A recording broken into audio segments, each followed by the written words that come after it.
Tariq s'est rendu à Paris le matin du 31 janvier pour répondre aux interrogations de la police.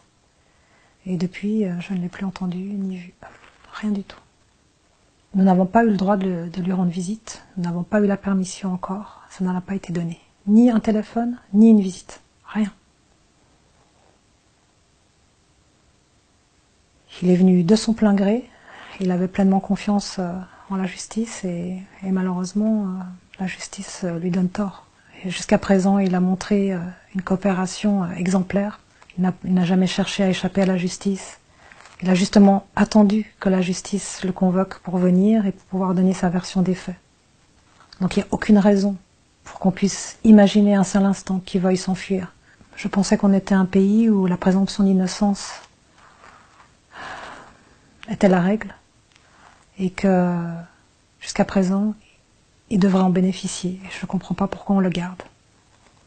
Et je ne suis pas sûre à l'heure actuelle qu'il bénéficie d'un traitement juste et digne. Je crois que Tariq a été désigné comme coupable depuis le début. C'est vraiment le sentiment que j'ai. Il suffit de lire la presse, il suffit d'allumer la télé et on pense qu'il est coupable. Et donc voilà, je crois qu'il est victime malheureusement de ce lynchage médiatique et de cette pression politique qu'on exerce sur lui. Et puis en même temps, il y a tellement de mensonges qu'à un moment donné, ça devient plus gérable, ça devient plus supportable.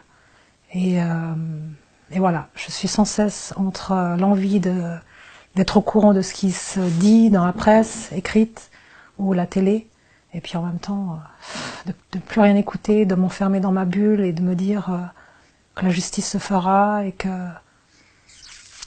qu'il en sortira blanchi. Pour moi, tout ce que j'ai lu, ce sont des accusations mensongères.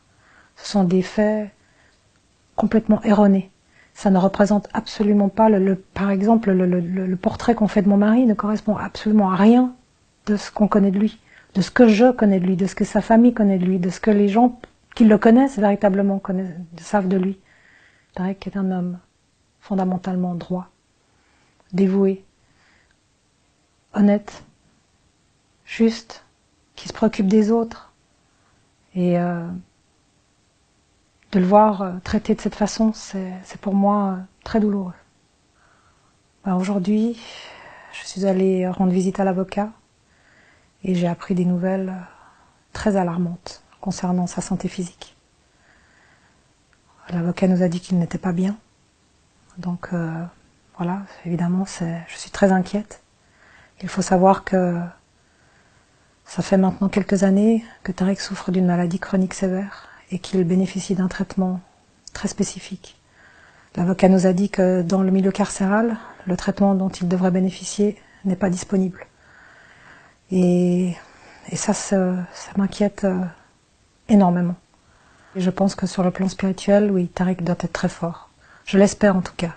Maintenant, je sais que quand on est mal physiquement, quand on souffre d'une maladie et qu'on ne peut pas bénéficier du traitement adéquat, à partir d'un certain moment donné, ça atteint aussi le mental.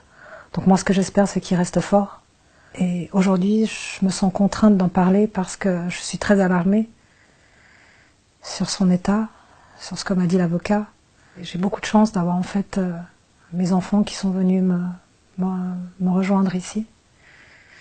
J'ai eu un fils, j'ai eu une fille qui sont venus me rejoindre. Les autres, c'est très difficile d'ailleurs pour eux de ne pas être là. Sur les 4, il y en a 2 qui ont pu venir. J'ai énormément de chance d'avoir quand même ma fille qui m'accompagne, qui me soutient. Parfois elle craque, parfois je craque. Heureusement, jusqu'à présent, on n'a pas craqué en même temps. Mais voilà, je sais que sans elle, je tiendrai pas. Je pense qu'il espère que nous soyons forts, qu'on tient le coup face à cette injustice, face à tout ce qui se dit dans les médias, parce qu'on essaye vraiment de salir son image, on essaye de nous casser, de détruire notre famille. C'est vraiment le sentiment qu'on a. On essaye de détruire vraiment, pas une seule personne, mais toute la famille. Je sais que Tariq a toujours essayé de me protéger. On a toujours essayé de protéger notre vie de famille. On n'a jamais voulu s'exposer.